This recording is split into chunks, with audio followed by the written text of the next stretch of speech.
announcements before I introduce our panelists. So the first thing I just wanted to say is for those of you who are interested in the IAS's research and creative collaboratives, the application forms are now open online on the IAS webpage. Sorry, go to programs and then go to research and creative collaboratives to get to the link. Next week, for IAS Thursday, we have a panel on, let me start that over again.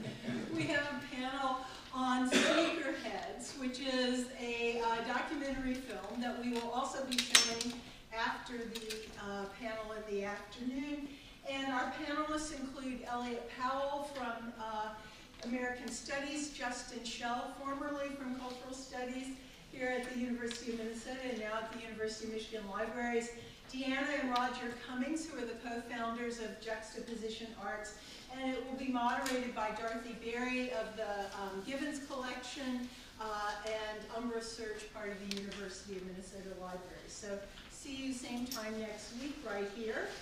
And then for those of you who can, and by then you will be dying to see this film, Sneakerheads will be showing at 7 o'clock next Thursday, November 16th, upstairs in the Best Buy Theater. So it's my great pleasure to introduce our panelists today. This is an event and panel that has been organized by the Research and Creative Collaborative, Thinking and Organizing at the Housing Margins. And Eric Goldfisher and Teresa Gowan are co-conveners of that collaborative.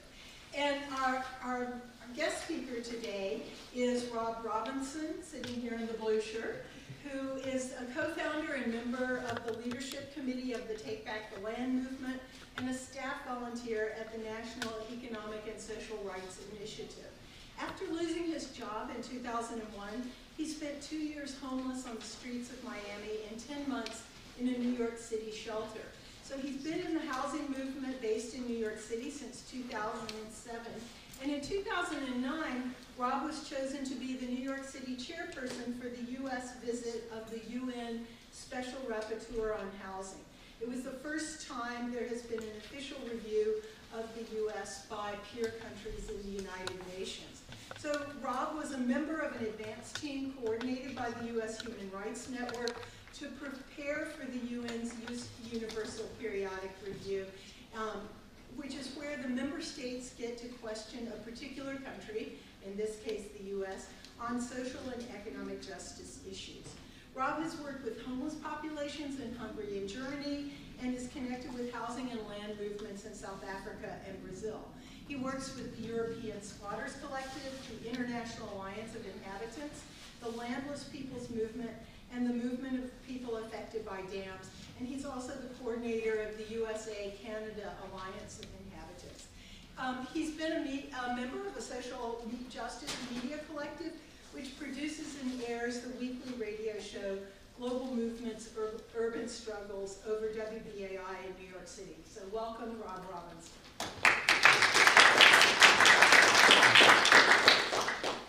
Our other panelist sitting next to Rob is Michael Goldman, who is a professor in the Department of Sociology and the Institute for Global Studies here at the University of Minnesota, and is also the VKRV Rao Chair Professor at the Institute for Social and Economic Change in Bangalore, India.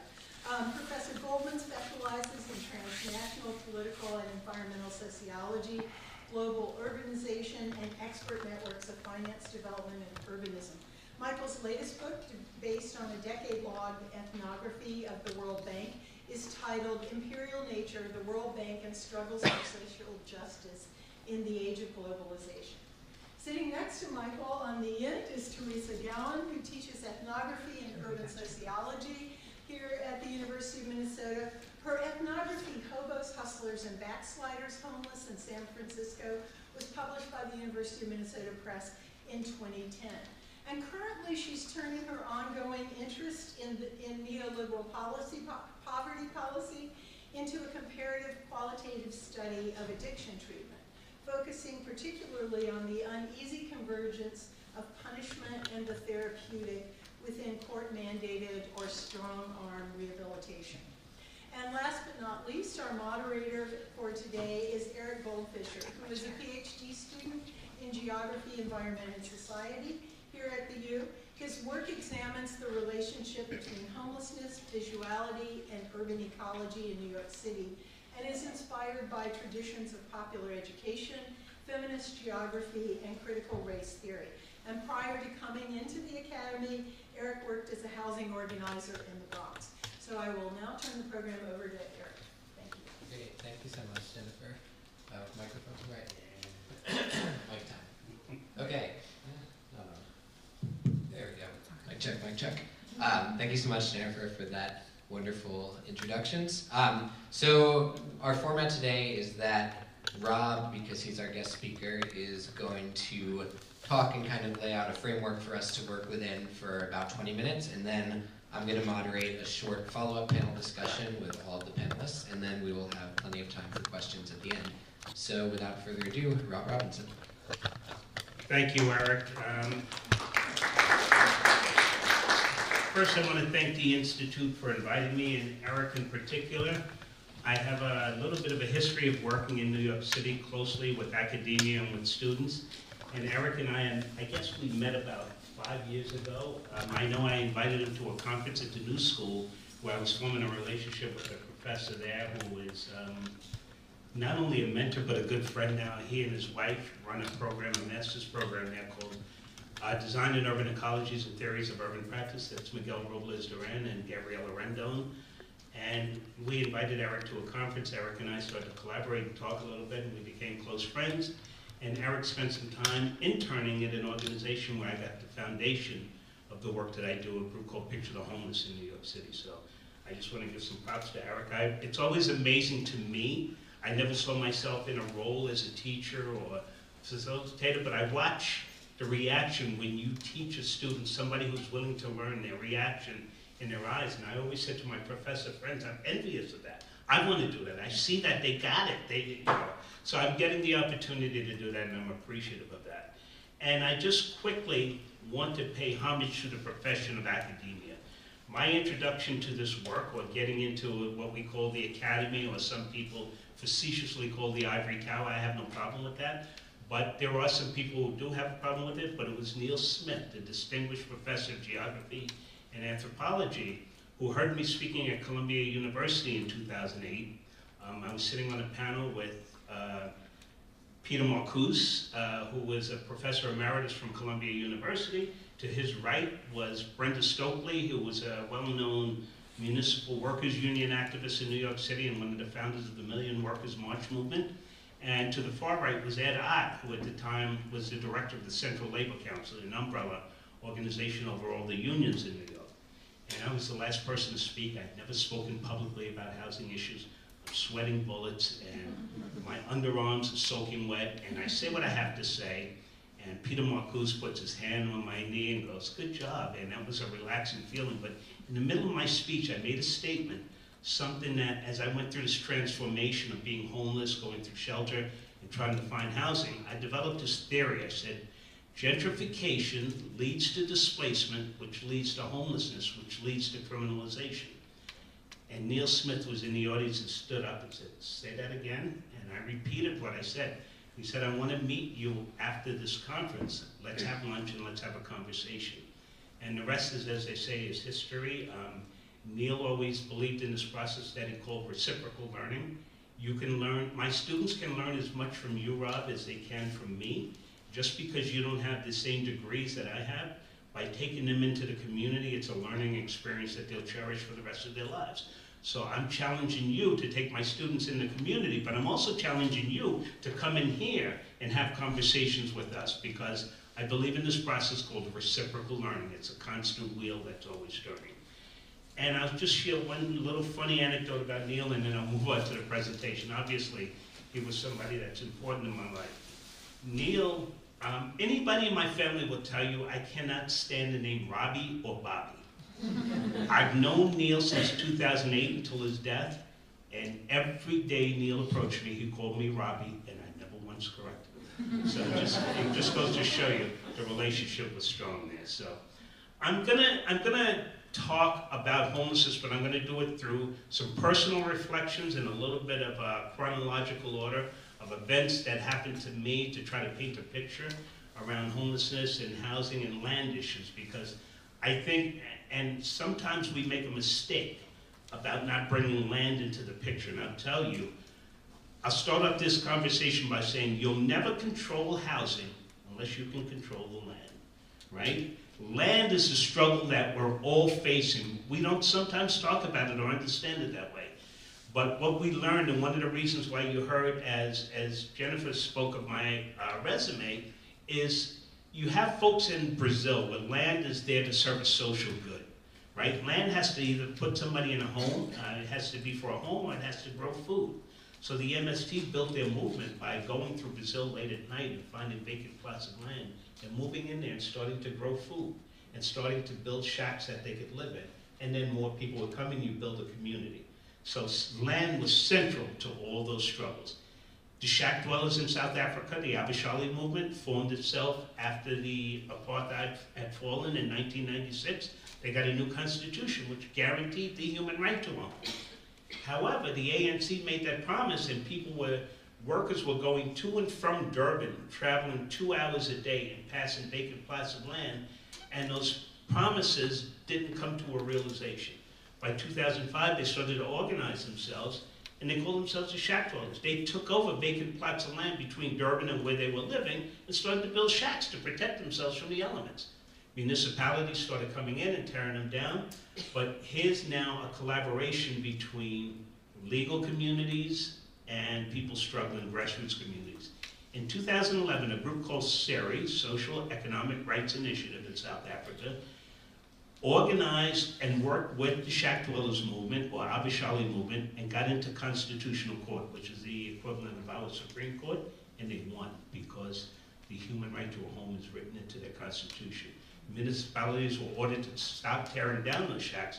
It continues today to a certain degree, but we've used human rights frameworks, we've used the relationships with certain UN mechanisms to sort of push back, and they've really lifted their voices and connected with allies in the international community.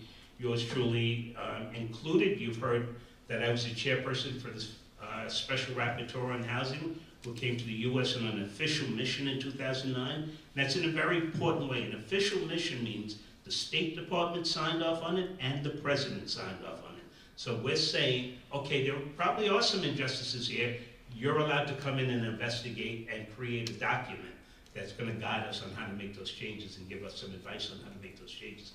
So it was a very important move in this country, but it also, you form relationships as grassroots organizations, and then you form alliances globally, and you use that strength that you built within the UN, the High Commissioner's Office into Geneva, to move an initiative of grassroots communities around the world. So we've done a lot of solidarity work with folks in Brazil and folks in South Africa. But myself, I grew up in a working class community in Long Island, New York. I was on the South Shore. If any of you are familiar with Long Island, it's 2 counties to the east of New York City. I grew up in Nassau County, which is more of a working class and not quite as wealthy as Suffolk County. I grew up in a waterfront area, South Shore, called Freeport. If any of you have ever heard of Jones Beach, it borders Jones Beach. So I grew up in a fishing community, basically. Went to University of Maryland on a college scholarship. If you see me walking, I have a hip disability. I broke my hip several years of high school. People ask me, how did I end up in college with a scholarship? But, you know, it's a dream for a lot of young folks to play professional sports. I was pretty good at playing football.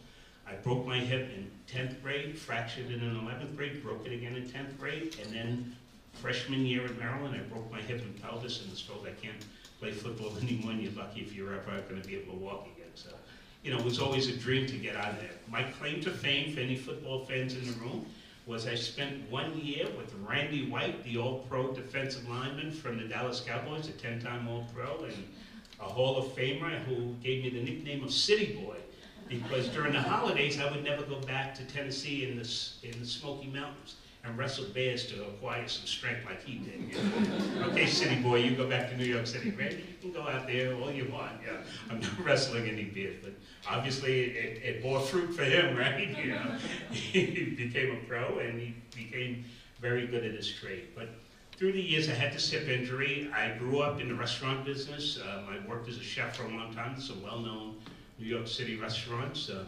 Tavern on the Green. I was an executive chef for Sheraton Hotels. At one time, New York City had 7 Sheraton hotels in a concentrated area, and I was the executive banquet chef for all of those hotels. Eventually, the deterioration of my leg forced me off my feet. I got into customer service and ended up working for Automatic Data Processing, ADP, the payroll company, a worldwide company with 60,000 employees. I started there in 1988, taking payrolls over a CRT system, a data input person, and worked my way up to an IT manager overseeing the installation of a piece of software that ADP said would move it into the new millennium. It was going to be a software that would coordinate all 4 of its core businesses, and I was chosen to be the rollout manager of this piece of software and beta tested it in a new division of ADP in Miami, Florida. With very little notice, I picked up my life, moved from New York to Miami. This was March of 2001. ADP gave me a $10,000 relocation fee, put me up in a hotel for 3 months, gave me a vehicle to drive for 3 months. In the 4th month, ADP called me into the general manager's office and said, there's no more money in the budget for your position, we're going to have to let you go. Being a confident individual, worked himself up from a data entry job basically to an IT job overseeing a piece of software. I was very confident. I'll find a job. I never did any homework on Miami. Miami was going through tough economic times in the early 2000s, very few jobs because that was after the Mariel boat lift and an influx of a lot of cheap labor coming into Miami from Cuba that was being abused, right? So the good jobs started to dissipate because they knew they can exploit cheap labor. I couldn't find a job. Severance pay ran out, unemployment pay ran out. I tapped into a bank account to pay off a lease, starting to run out of savings, tapped into 401k. Before you know it, I spent 2 years on the streets of Miami, homeless, trying to find my way. The interesting thing, and I've shared this with Eric and some other close friends, I never told my family the time that I was homeless in Miami. I was the first one in my family to graduate high school and to graduate university. So my family always leaned a lot on me with problems. So I said, I can't bring this problem to my family, right? They had a hard time dealing with making a decision about my hip surgery. Now I'm gonna tell them I'm homeless, they're gonna kind of lose it. So I gotta figure this out. I would call my sister every Sunday night on Long Island. Hey sis, how you doing? How's Eric? Tell him I said hello, and like nothing ever happened. Eventually I found my way, some outreach workers in an area, there was a homeless encampment where a bunch of people slept near the beach, and myself included. And they took us to dinner Thanksgiving 2005. They told me they could help me get back, and eventually, 3 days later, I was put on a bus and sent back to New York City. I got to a big bus terminal in New York City called Port Authority. Eric is laughing because this is, anybody knows this bus terminal, there's a history there, a lot of things go on there. I get to Port Authority, and I go into the bathroom, I looked a little unkempt, a little unshaven, and I was afraid to finish the last leg of the trip to go out to Long Island because I didn't want my family to see me looking unkempt. And I asked somebody in Port Authority, where could I go to get cleaned up, take a shower? And they said, there's a shelter across the street. Came out 10 months later, transformed. This is a key role, transformed in life. I came from believing in the American dream, that if you work hard, all these good things will happen to you. You get an education, all these good things will happen to you. But I just went through 2 years of hell and 10 months added on top of that. So it transformed me, that whole process transformed me, and I started to look at the world different. Ended up joining this organization, Picture the Homeless, and you heard the stories about Neil, but started to then think, as I got into the academy, theoretically about how the commodification of land and housing doesn't work for poor people. And I saw people stuck in shelter. When I came out in 10 months and explained to people I was only in there for 10 months, they would say, you only there for 10 months? Well, I know this person, they went there for 8 years. And you get all these different figures. And I'm scratching my head saying, A shelter is a place you should be in for 30 days in an emergency situation. Somehow this complex has been built and they seem to be warehousing bodies. And then I started to follow the chain of the money just on my own time. I had a lot of free time at that time. So I go to the library and try to understand how people fund homelessness.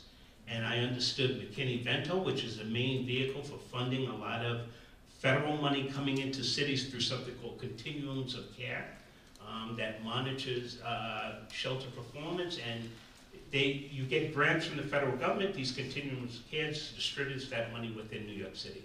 In New York City, there are 548 shelters. They are run by not-for-profit organizations.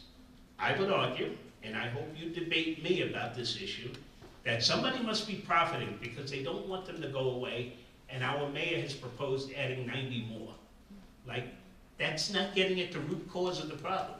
You're homeless because you don't have a home. A shelter is not a home. When Raquel Roenick, the UN Special Rapporteur, came in 2009, we created a documentary, and that documentary is called More Than a Roof. If you Google it online, you'll find this video. I think you'll enjoy that video. You hear people around the country talking about the struggle for the human right to a home. And she mentioned that it's more than a roof. So a shelter is just a roof, right? It doesn't bring a sense of community. It doesn't bring all these other things that you need to form a real life with the value behind it, with all the things that are essential to a good life, a route to a good job, a route to education, a route to health care. And these things are supposed to be guaranteed to us, right?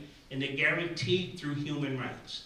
The Universal Declaration of Human Rights, which I always carry my pocket-sized edition everywhere I go, right, was written by Eleanor Roosevelt and some other folks in 1948.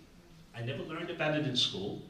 I didn't learn about it until I started doing that research while I was homeless and had a lot of time on my hands going to the library on 40th Street at Bryant Park, spent a lot of time there. And I found this document, and there's one article in this document that I've been using ever since. I use it in direct action. I use it when police are being oppressive as people are doing civil disobedience in New York City. I use it to challenge elected officials when I'm in the room with them. And I'm just going to read you Article 25, and then I'll talk a little bit more about this issue in New York City. Article number 25 of the Universal Declaration of Human Rights says, everyone has a right to the standard of living adequate for the health and well-being of himself and of his family, including food, clothing, housing, and medical care, and necessary social services, and the right to the security in the event of unemployment, sickness, disability, widowhood, old age, or other lack of livelihood in circumstances beyond his control. Motherhood and childhood are entitled to special care and assistance. All children, whether born in or out of wedlock, shall enjoy the same social protections. I would argue that these social protections aren't given to people. Rather, we charge people and we blame people in this country. Homelessness is painted with broad strokes, right? There are four main areas. You're homeless because you have a chemical addiction. You're homeless because you have mental illness. You're homeless because you don't want to work. You're homeless because you don't have an education. I went homeless after working 30 years, and I worked since I was 9 years old. I have an undergraduate degree from the University of Maryland, never diagnosed with mental illness, and I don't have a chemical addiction. And I said, this is nonsense. This is a lot of BS, and I need to be very public about this. And I need to find more people like me. So that has been my charge ever since, is to find people who are going through homelessness that have gone through some of the same thing, but instead they've internalized these broad strokes that we painted this issue with, rather than see it as human rights violations, as the government not upholding its obligations that are written in certain documents that are guaranteed by international human rights law. Instead, this is a country that tends to dismiss human rights law, right? We push it away and we say, we're a democracy, right? We don't have to believe in human rights. Well, if we're a democracy, how come the people that were voted for in places like Detroit and Flint, Michigan, were replaced by an emergency manager who made some decisions that impacted people's lives in negative ways?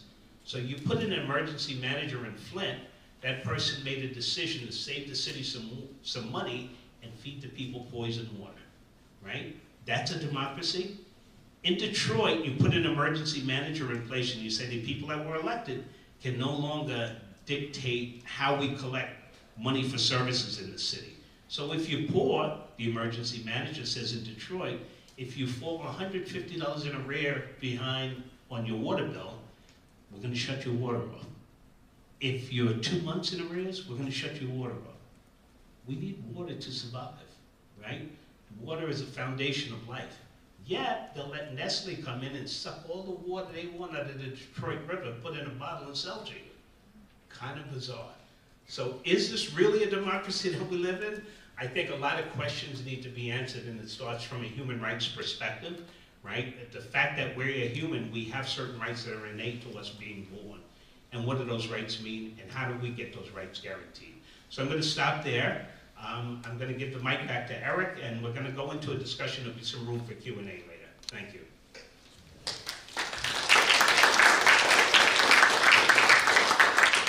Thank you, as always, Rob. So we're going to do a panel conversation, kind of reacting to some of what Rob's been talking about and adding to it as well. Michael and Teresa are both going to kind of provide insight from their own work and from their own field sites as well. So I wanted to kind of start with a general question, asking Michael and Teresa to react to Rob's talk and kind of put it in the context of your own work, to think about what role does a rights framework, and it could be human rights or it could be, you know, the right to the city, which is another common rights framework that we use. What does that rights framework or discourse play?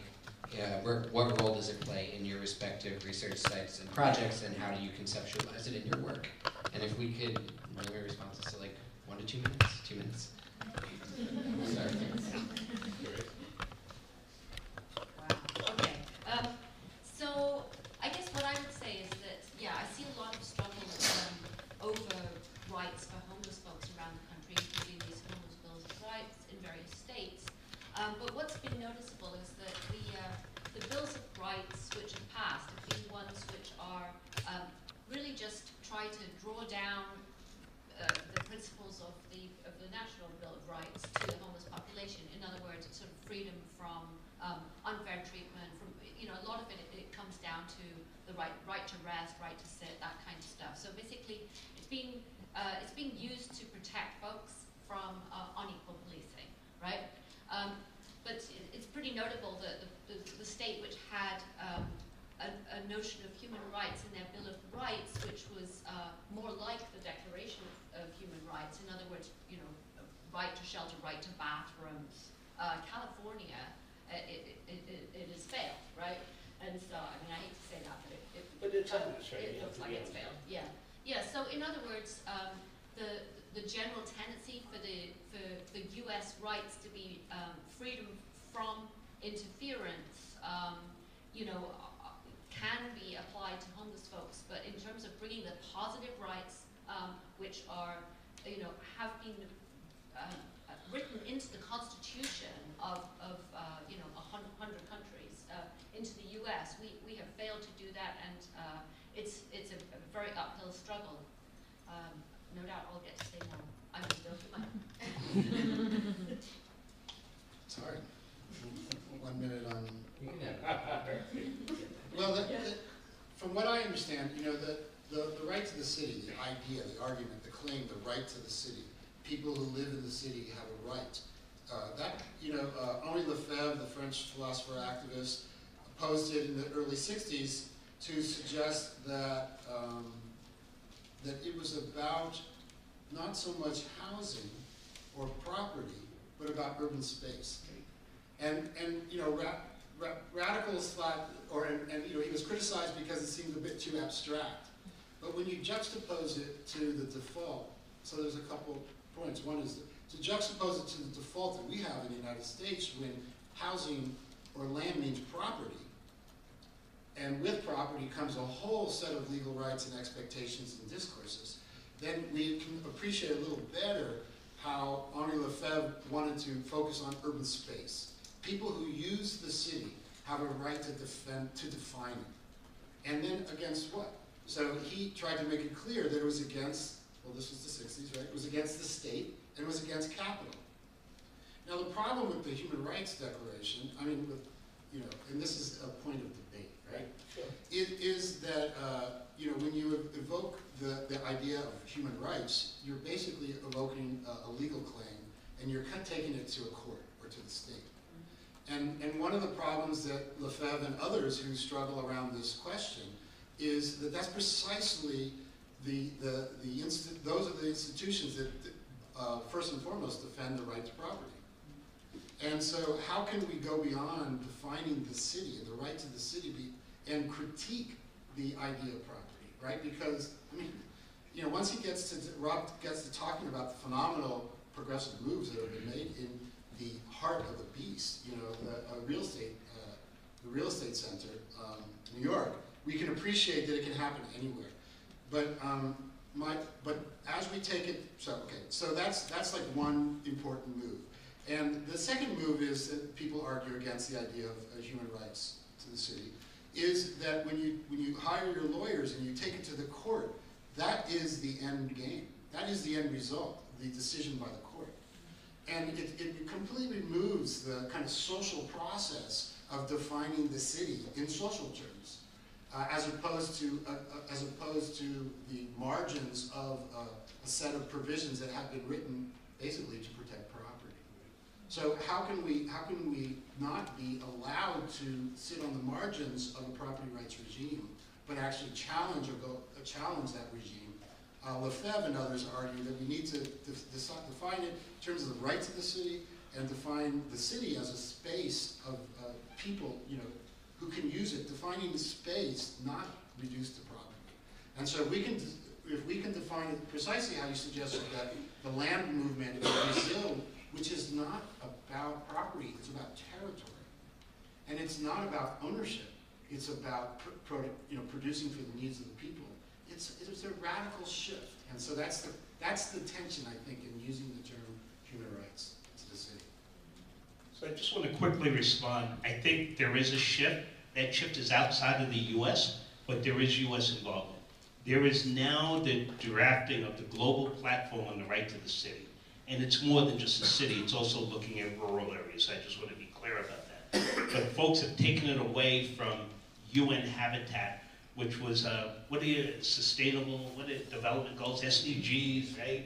It's the new buzz acronym, SDGs, right? Yeah, that's what it's more like, it really is.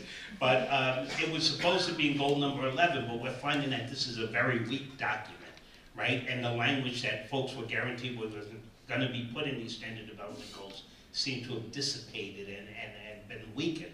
So now there's a process that's been going on. It started in July. Well, actually it started in May in Canada, moved down to New York in July. It was in Nairobi, Kenya in October. And then we'll introduce it to the world at the World Urban Forum in Kuala Lumpur, Malaysia in February. So folks are really getting together at the grassroots level and realizing that governments and corporations don't have our best interests in mind, and moving in a direction that Michael was talking about, right? How do you make this a reality? How do you separate this from property rights? And folks are thinking that way because we haven't made much at it. Just quickly, with respect to the courts, I think Maryland Legal Services is a good test case, and the Baltimore Right to Housing Coalition are going into court with this framework, right? And I can't give you a case yet. I reached out to Matt, who's an attorney down there that I'm waiting to get some information from, and he didn't get it back to me timely enough. But I know they've been pushing this issue in the courts, right? So, you know, some of the work that I did with Take Back the Land sort of pitted that idea against it, right? So we took back houses that were foreclosed by a bank or a government agency during the foreclosure crisis, right? The government took our tax money and said, Bank of America, JP Morgan Chase, Citibank can't fail. You can fail, but these institutes can't fail. And then those institutions started foreclosing and evicting on us in record time. So our model was these homes were vacant, right? They were peopleless, and there were homeless people. Why not play matchmaker? We put homeless people in peopleless homes. Homes that were foreclosed by a bank or a government agency, we break in them, move families in there, and defend their rights using international human rights law. So now that language is going into the courts. And imagine a civil court judge in Baltimore arguing against this. He doesn't want to be the judge that goes on record and say, you don't have the human right to a home. Ain't going to happen. So he's forcing conversations in the back room that are shifting this a little bit. It's not the big shift that we need, but if we watch this and study it, I'm sure that we can make it wholesale. Thank you guys for that. Your response, Rob, makes me kind of want to ask this next question kind of about this relationship between discourse and action around rights frameworks and housing. So I wonder if you each can talk briefly about kind of how you see that relationship playing out, and Rob kind of alluded to it, right, that like changing the conversation about a right to housing is part of an organizing strategy that has real material outcomes for people's lives, right? But also, you know, we have to think about the other things that are at play through housing, right? So financialization of land and criminalization of people of color, right? All of these frameworks and kind of languages that intersect. And so,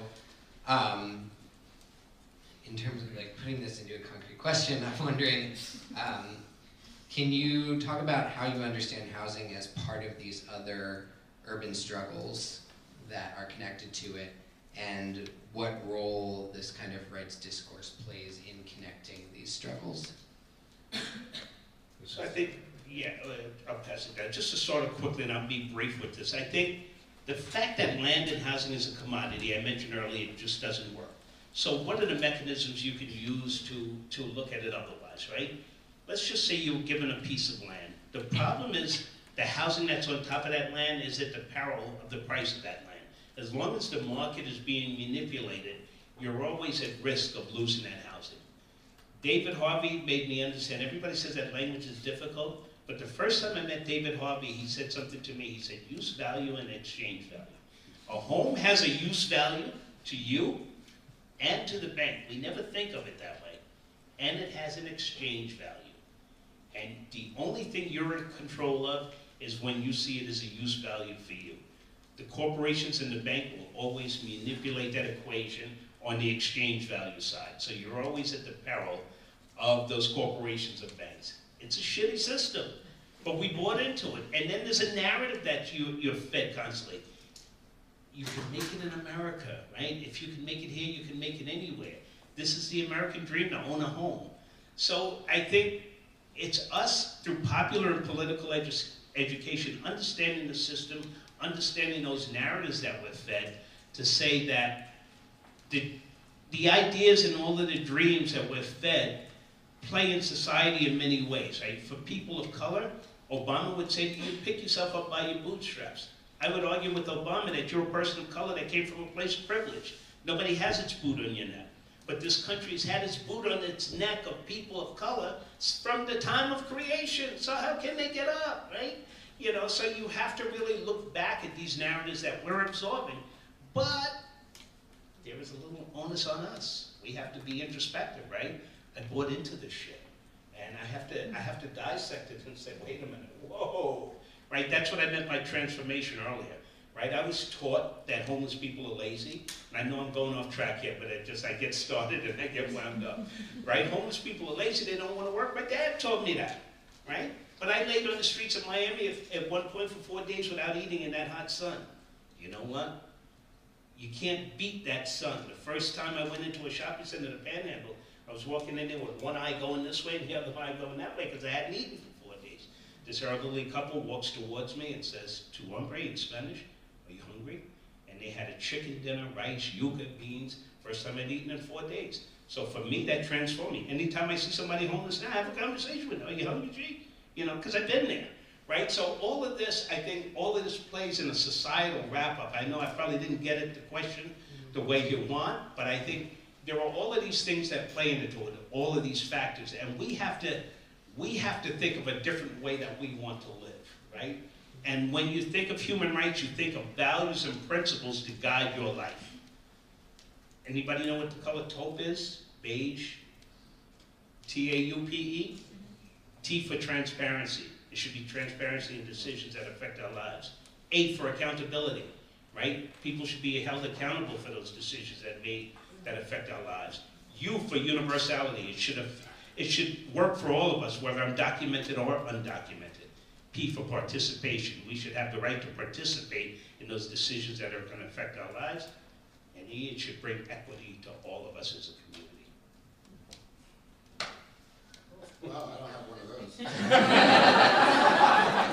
Come on, I kind of took the question to the So in a more mundane way,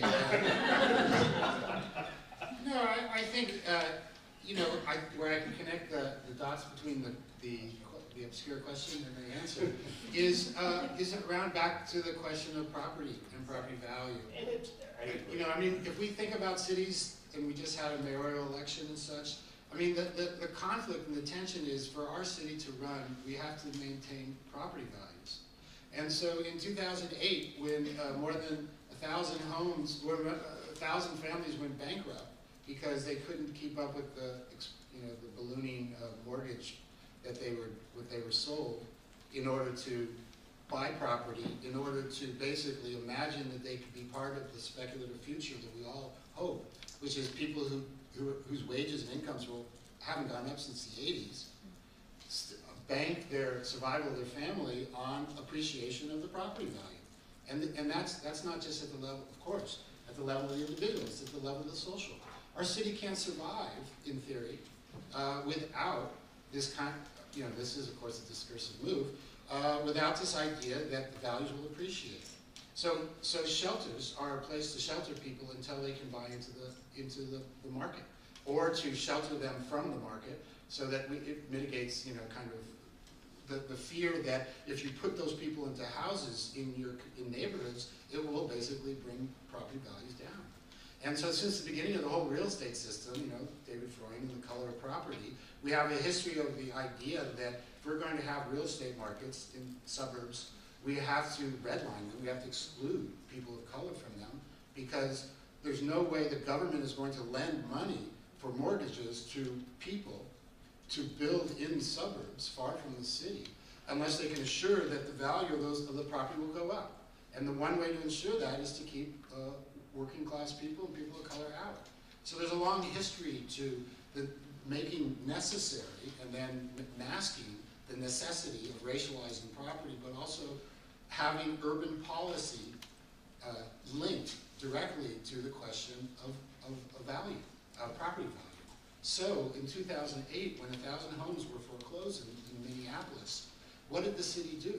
You know, in Richmond, California, this realizing that basically half their population, mostly African American, were basically going to be on the streets and half the residences will be empty, they invoked something which was typically invoked by elites called eminent domain.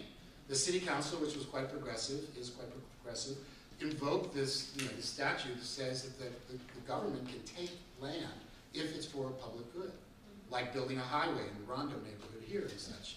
So you know, so what it did was it took those foreclosed houses away from Bank of America and it gave it back to the people, you know, thinking that this was the most important social good, which completely goes against every kind of rule and regulation that runs a government, which is that you have to increase property value. So, you know, I think the discursive space is really important to realize that, you know, and the people who were foreclosed felt guilty, right? They felt like they screwed up. And in fact, the last point, and I'll give it to Teresa, you know, in fact, what happened was that the people who bought up those 1,000 homes in Minneapolis, because as you can see, we didn't have that progressive was a private equity firm called Blackstone, which created the market of foreclosures and then monopolized it by buying up the homes, pennies to the dollars, for mostly African Americans in this city. And then, and you wonder why rents are so high, have now controlled the largest stock of houses in the city. And now are raising rents. But they don't make their money from that, even though that makes the businesses and the Federal Reserve quite content. As rents go up, as property values go up, that is a sign of success, right? Meanwhile, the landlord itself is a bunch of shareholders, you know, institutional investors. And they're not making money so much from the rents, but they're making it from securitized bonds, which was precisely what brought down the global economy in 2008. So we're banking on the success of individual households and the city, bank on basically this faith in our speculative future that Blackstone and others will continue to add value to our property. And what will happen when this collapses is that the money will disappear and people will be foreclosed. And what will the city do? You know, basically criminalize the poor and figure out who is willing to buy this property. Again, the discourse of property value. So I feel like, you know, this is not a simple procedure, but it's one that if you graduate from the University of Minnesota and you know your wages are not going to go up as much, you have to invest in something that will, which is property. You offer your whole face. And now we have the hopeful choice. Yeah, this is really weird. I just feel like, yeah, basically, another way to put, you know, some of Michael's arguments is within the frame of reform and revolution, right? That there's, you know, that invoking human rights is kind of a reformist move, which is only going to, you know, be limited by the how far the state is willing to go. But you know, you're really going to disagree with that. But you know, I think that we should do exactly what you're saying, and your example shows, which is like take the discourse of human rights really seriously as something which is very powerful in the U.S. Even though most Americans don't believe that the government has a responsibility to enforce human rights, because that isn't part of the common sense here, because it's not what happens. The idea of human rights is really powerful, and Rob is just speaking to that, and we've seen that it can have these legal consequences, like with the land trust, like, you know, with the Baltimore case you were talking about, and with the Richmond case that you were just talking about. I mean, although that's not done necessarily in terms of human rights.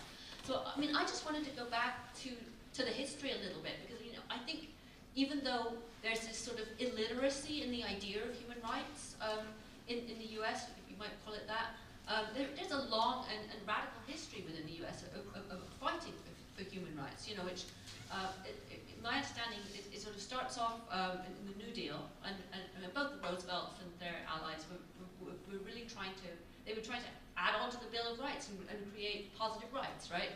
And Eleanor Roosevelt, after FDR's death, you know, was very important in terms of drafting the Universal Declaration.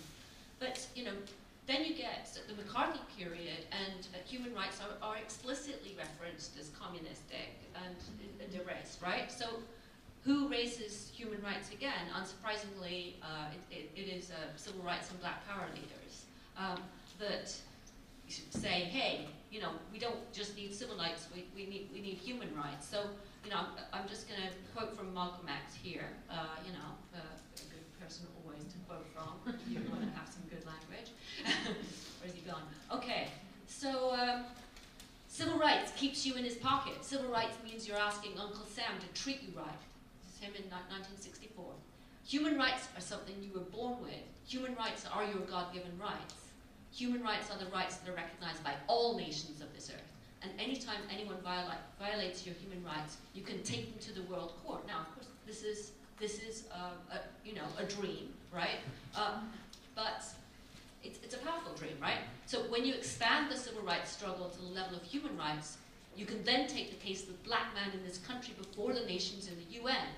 You can take Uncle Sam before a world court, but the only level you can do it on is the level of human rights.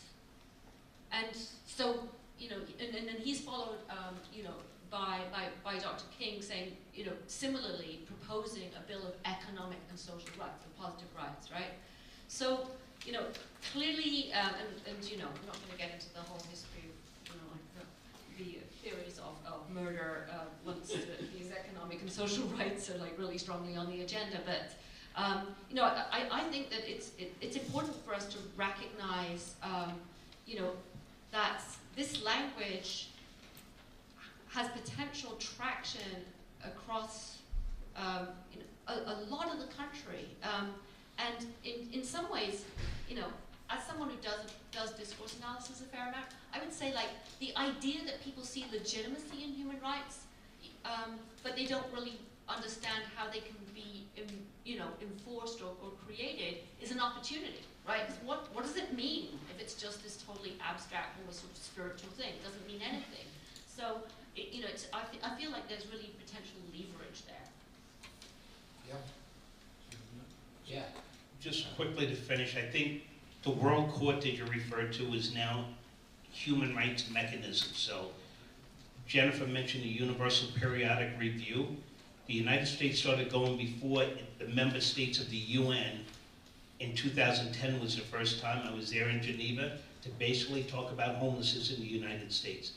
Big NGOs here, like the US Human Rights Network, organized us but said, we want to hear the voices of the grassroots community telling other countries what's going on in the US. So that's going to be our mechanism of the future.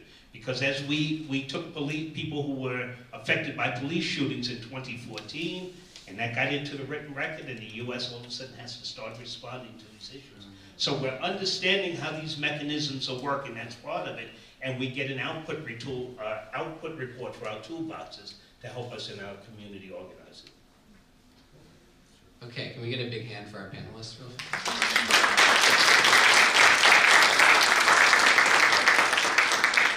Okay, so we have time for questions. I think we'll just start right here. Our new mayor is advised that his principal interest is affordable housing. How can he go about it? Who wants to take that one? I think the idea first, I don't think we're going to build ourselves out of a problem, right? We have to start thinking creatively. Affordable housing can mean many things. Affordable housing can mean taking vacant city-owned property and converting it to affordable housing. Most people think of building something new all the time, right? And then I think there are some changes that have to be made in the way that's done. When you start to build this housing, you usually get money from the federal government. The federal government does a calculation called area median income. So geographic areas around the country are mapped to figure out what affordable housing looks like. I can speak more so for New York City, which consists of 5 boroughs: Brooklyn, Manhattan, Queens, Bronx, Staten Island, right? This one? Okay. Then there are 2 counties. The 2 counties where I grew up, Nassau, Suffolk, to the east, wealthier counties to the east, and Putnam County, a non-contiguous county to the northwest of New York City. All of these are put into a box to figure out the area median income of New York City, which comes out to about $86,000. So they start to create housing, and they say, we're going to put a building in East New York, Brooklyn, and anybody whose area median income is 50% below this area median income, which is about $43,000, qualifies for this housing. They're building a building in East New York, Brooklyn, where I would argue that the area median income is about $25,000. So you're excluding the people you were claiming you're including. So there's some flawed calculations from the way that it's thought about. But I just think we have to be more creative when we build affordable housing. We have to find land that is given to a community in perpetuity. Community land trust is a model that you'll hear Eric and I talk about a lot, which says you're going to take a piece of land, give it to a community, it's governed by the community, and it's held in perpetuity. It's taking it out of the market. The market is what is fluctuating and keeping us from keeping housing affordable. Not only that, I think we're not used to talking about work up here, but the wages aren't going up as fast as rents are going on. So you're always going to be in peril until you can fix both sides of that equation. So we have to find jobs also. Livable wage jobs. As long as we're exploiting labor overseas, it's going to be a challenge. Someone else on my hand? Make sure we get to everyone's questions. Well, I think one experiment is that the Ford plant in St. Paul has been closed. It's a huge, sizable plot of land that the public could weigh in on and decide that it'd be, it's urban space that the users can decide how best to use it, which is a very different formula from what is done around the world, which is that, okay, here's a development, like in Uptown here, but I'm thinking of places in urban, in cities in India, and the developers can get the land at discount in exchange for 20% affordable housing.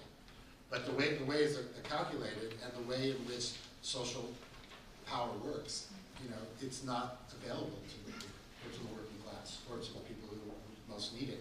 So it has to work outside that model. Right. That's one thing that's clear.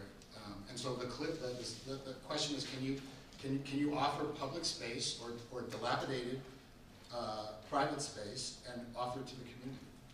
with opportunities that typically Amazon gets when it wants to come to Minneapolis, which is billions of dollars of tax-free everything and free land. Right? And then the work part is critical. You build it. You know, I mean it. I have a 30-second thing to say about this, which is just, I agree with everything that you guys have said, but I feel that stabilizing rents for everybody is the most important thing, because the more we continue to address homelessness as this very specific problem of just a small segment of poor people, the more you're just going to get polarization with basically rents continuing to go up, and then there's these sort of special projects which are going to always end up stigmatized and seen as sort of problem people in problem spaces, and so really trying to institute forms of rent control, I think is the most important affordable housing policy.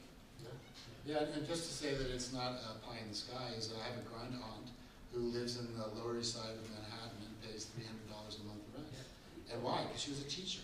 She was part of the teachers union. The teachers union built the building. Anything's possible. I like this idea of using a vacant space. In Detroit, the very first Ford factory, the Model T factory, sits vacant today. It is a huge monstrosity that has just fallen into a state of disrepair. Ford can't turn that property over to the community. They wouldn't even put a goddamn museum there, right? Just total abandonment, right? Your history started there, right? You want to preserve and do something there, right? So it just speaks to corporate mentality also in this country. It's about greed.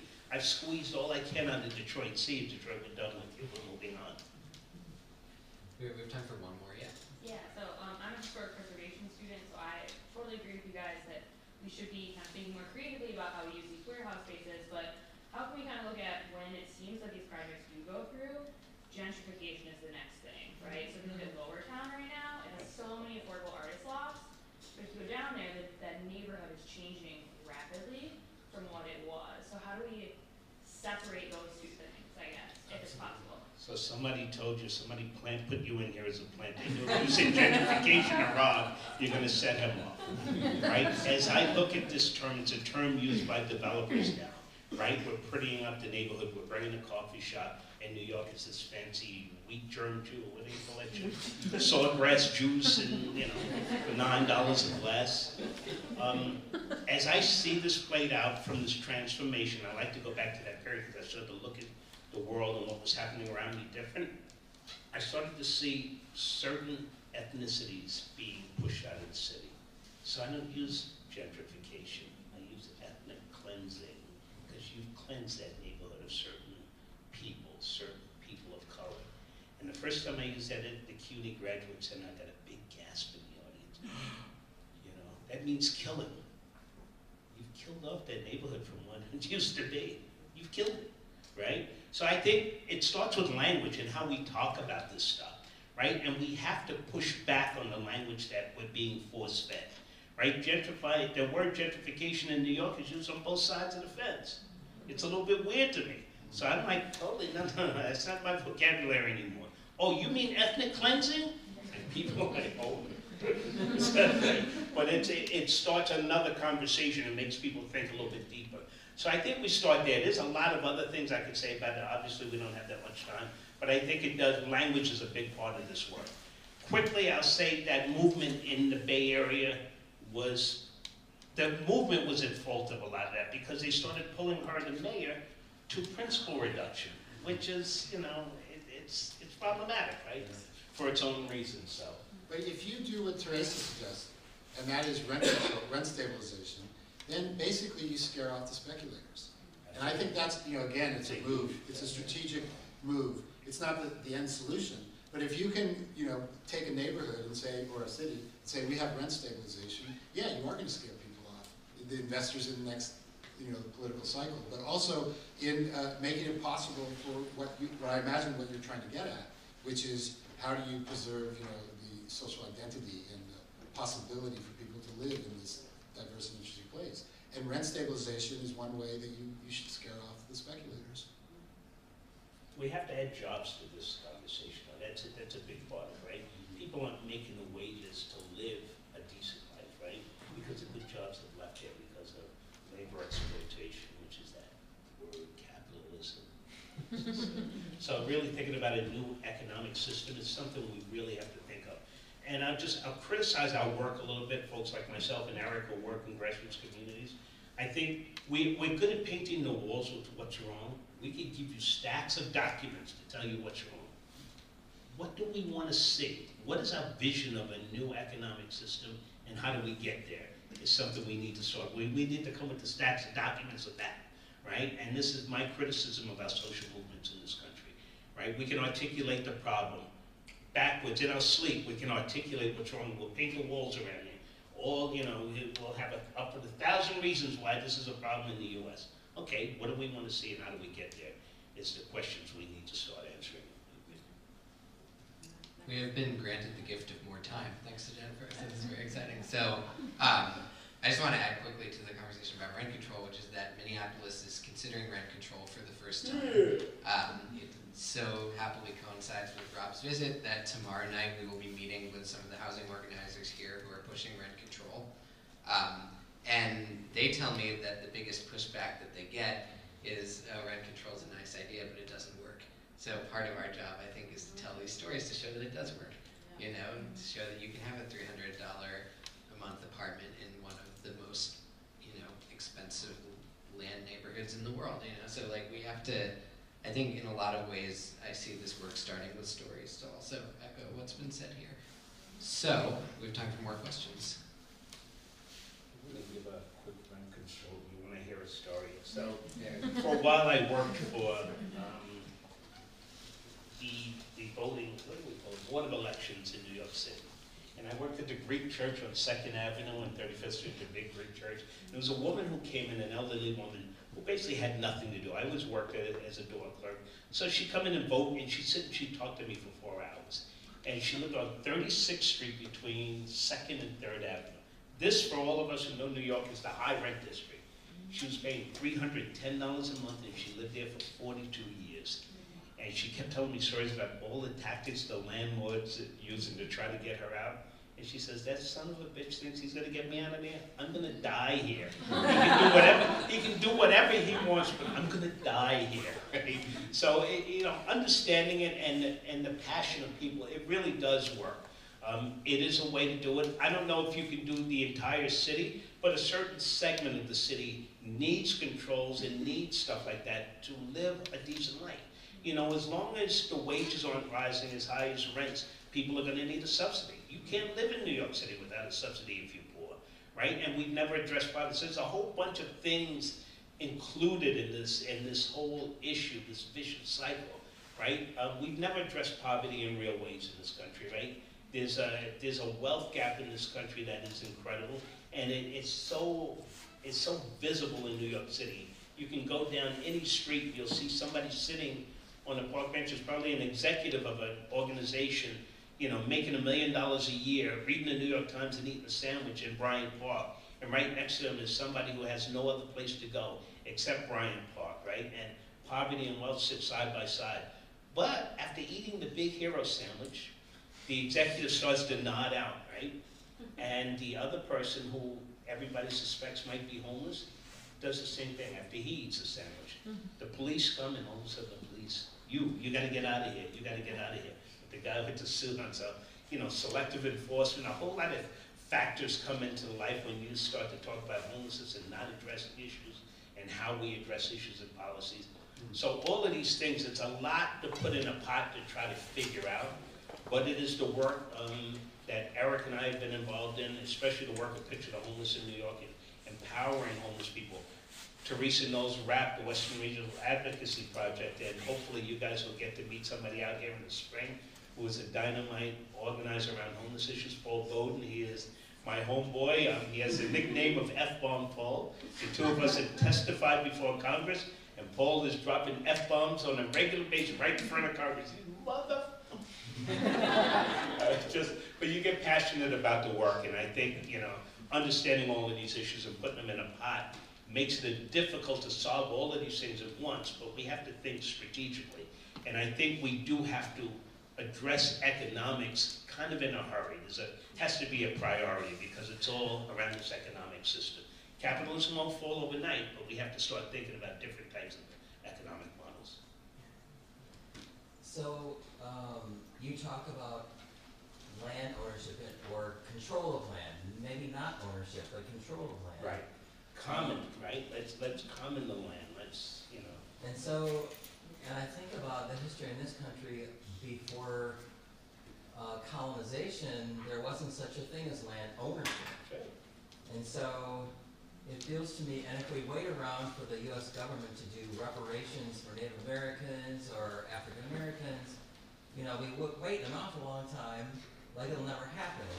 And so if people who have resources say, I'm going to put the land that I own in a will and give it to a Native American organization, and if that's a trend that takes off, then that could be a way that, you know, moves in a different direction. Right. But then if somebody wants to do that, what does that look like? Do you give it to an affordable housing organization with a board of directors that is by and for I think if you were sitting in a room with Eric and I alone, we would say the community land trust model, which you donate it to a community. They have a board of community members that governs that land. The community governs it as a whole, decides how it's going to be used, decides what we build on top of it. Usually you'll get a piece of land that is given to you in perpetuity, governed by the community. The community decides they're going to construct a new structure on there. Maybe they partner with an organization because they don't have that skill set. They build cooperative apartments on it. 50 units are on that. Each unit sells for $50,000. You buy one of the units, I buy one, Eric buys one. If we want to live there, we have a certain maintenance fee and a certain upkeep. The only thing we can take out if we decide to live is $50,000 because that's what we put in. It keeps it truly affordable. Land is not affecting the cost of that housing. It's not fluctuating because of the market. It's totally separate from the market. So trying to think of models that are different, that aren't exposed to the market. Not easy to do. There is a group in New York with the New York City Community Land Initiative. I often bump heads with that group because I think trying to get land in Manhattan where air rights are for sale is a difficult prospect. So when I say air rights in New York City, if you have a one-story building and that area is zoned for 50 stories, chances are somebody's going to come to you and offer you millions of dollars to sell that one-story building because they know they can go straight up and make millions. Near the office where I work, there was a parking lot. I worked near the South Street Seaport. There was a parking lot. There was a garage, and the cars would go up on the elevator, right? And sometimes the tourists would just stand there after they came from the South Street Seaport, amazed at what happened. The guy sold the garage for $87 million 2 years ago, and it just about complete on a 57-story condo building where a studio starts at $1.2 million, right? So, you know, I think you really have to think creatively. I would like to see us create a land trust model that is modular. By modular, I mean start in Minnesota where the land prices aren't affected like they are in New York. Create a model that we know we can transport around the country, but have to tweak to a certain state or a certain locality and then move it out horizontally. I think we have to create an idea or create a model that works somewhere where it's easy for us to do so that we don't run into pitfalls and then move it out horizontally. So that would be my idea of moving out. I think the community land trust, there are land bank models, and there are a whole lot of different models with respect to land that we can go into. They're a little bit detailed, but you know, Eric and I you can come out and have a cocktail with us later, and Eric and I will love to go into it because we both study that stuff. Any responses? I was wondering if there's another question. Still got time. Any other questions? Yeah, in the back. I was just wondering, I know we talked about earlier in the beginning, you talked about kind of the perspective that we're fed on homelessness and on the whole idea of housing and stuff like that. How do we go about, before we can even do most of this, you know, we talk about rent control and things like that, really the big thing is going to be making sure that the public has this perspective that we have about homelessness and how important it is to do our housing and our entire economic system almost. So how do you go about changing the public perspective, not just among students and educators and things like that in colleges, but also among just the general public of people who are already, you know, middle-aged. Well, not trying to toot, not trying to toot Brains my have own shrunk a little bit. I don't picture the homeless. Yeah, talk about it. Yeah. So I'll let Eric talk about the group where I started, but I believe storytelling, right?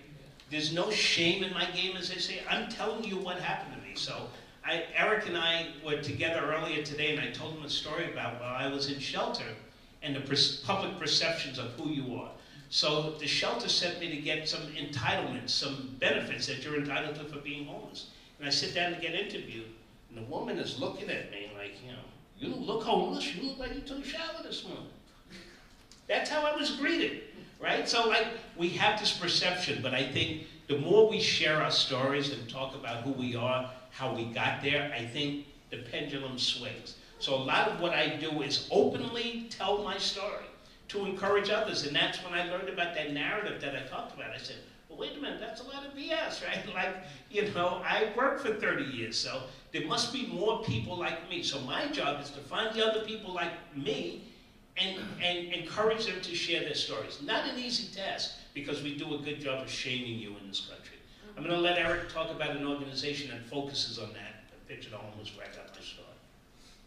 Yeah, and then I also want Teresa to get to talk about this because she's done a lot of work about this. But Picture the Homeless, you kind of hear it in their name a little bit, right? Picture the Homeless. So their whole premise is basically what we've been talking about, that none of these material conditions around homelessness and housing can change until we have a different public imaginary or picture of homelessness. And so they were founded almost 20 years ago, basically because homeless people were being regularly beat up on by the New York Police Department because they were often assumed to be the perpetrators of low-level street crimes. You know, if folks are familiar with broken windows policing, the policing ideology that's kind of carried the day in the United States, that was founded in New York, and homeless people were kind of the main recipients of the brutality that strategy focused on, which is basically that their idea was that you can stop crime by focusing on what they called like quality of life crimes, such as public urination, loitering, these sorts of things, and they targeted homeless people for that. So PTH was founded basically out of the belief that none of these systemic housing injustices are going to change until we have a completely different understanding of homelessness, not as an individual failure, but as a product of basically capitalism and land being commodified, housing being commodified. And I think also just another quote that I think about in this is something that Gloria Anzaldúa said, the feminist theorist, where she said that nothing happens in the real world until it first happens in the images inside our heads. And so, you know, the way that Picture the Homeless goes about kind of living that is through a lot of public actions. We do a lot of creative things, or things that I think are creative. One example is last summer, 2 summers ago in 2016, the police were really harassing homeless folks for standing on street corners. And so what Picture the Homeless did was we kind of got a big number of people together, maybe like 70 people. We all wore Picture the Homeless t-shirts, and we went down to Bryant Park in Midtown in Manhattan, and we stood on the street corner. And you know, if you've been to New York, you know that a lot of times the crossing the street involves like standing on the corner and waiting for a while, and there are like big groups of people that will amass. And so we walked up to these groups of people, which were mostly tourists, but sometimes people who worked in the neighborhood, and said, you know, did you know that the NYPD can give you a ticket for loitering right now? And they looked at us like, what do you mean? What are you talking about? And so we said, well, you know, this is what homeless people have been going through, and we started talking to them about it. And so just that moment, right? In that moment, people no longer understand a homeless person as, you know, just a victim or someone lying on the street, but they understand a homeless person as someone actively working to shift the quality of life, not just for themselves, but for everybody in the city. So I think those are the sorts of actions that can help transform that. Yeah, that's a great example, and thank you so much for that question, by the way. It's the big question. So, I mean, I would totally agree with what Eric's saying, that, I mean, simplest way of putting it, I feel we need a whole bunch of social movements, and we do have a whole bunch of creative social movements, but I think it's very important that we have a social movement rather than social work attitude towards homelessness.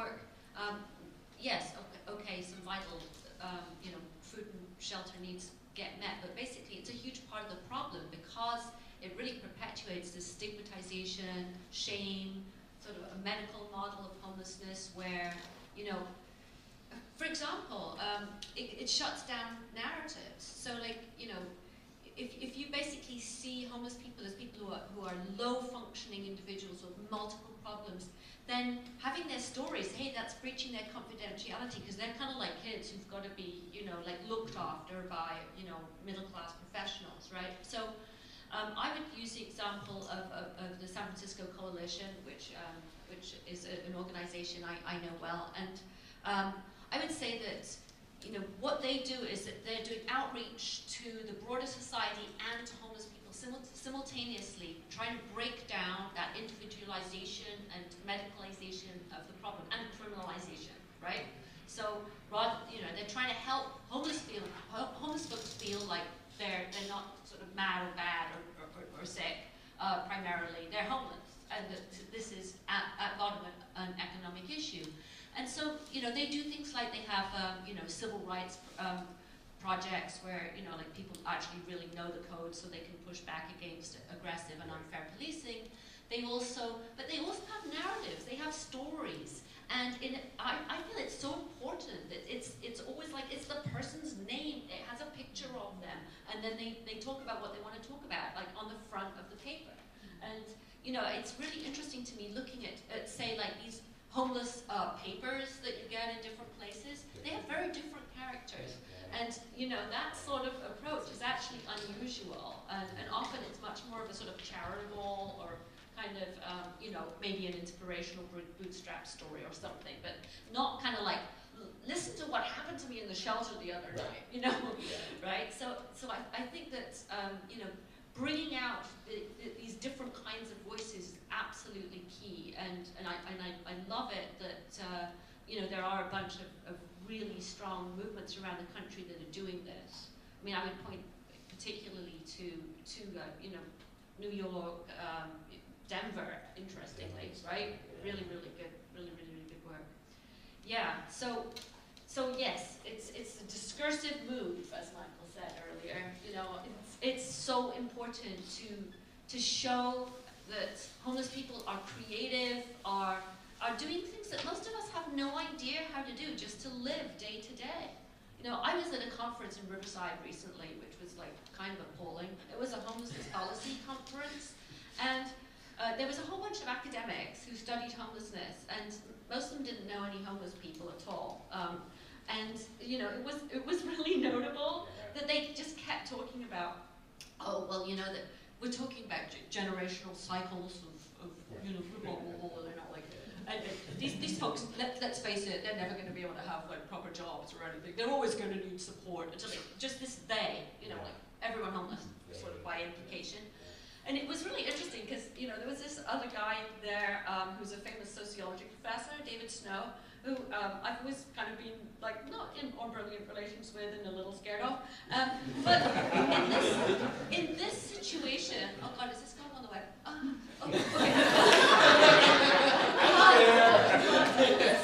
In this situation, we were suddenly like, you know, united, and you know, like we had this moment, and you know, we both just started like spluttering and going like, you know, have you ever like, you know, spent the night out, had to build an encampment like just, you know, the police have just, you know, smashed what you had, and you have to make a safe place to sleep right tonight.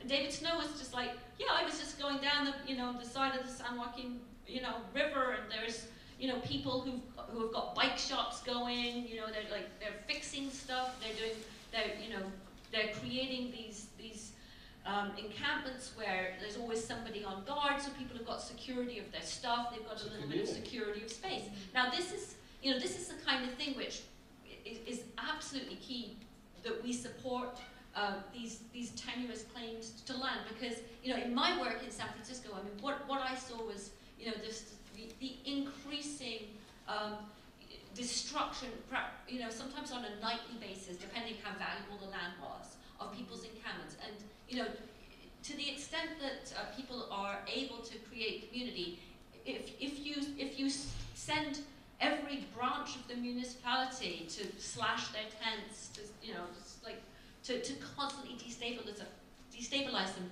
that destabilizes people, you know, as communities, as individual people, and takes them back into this super vulnerable individual place where, you know, it's like they can't think beyond their own individual suffering and just surviving day to day, right?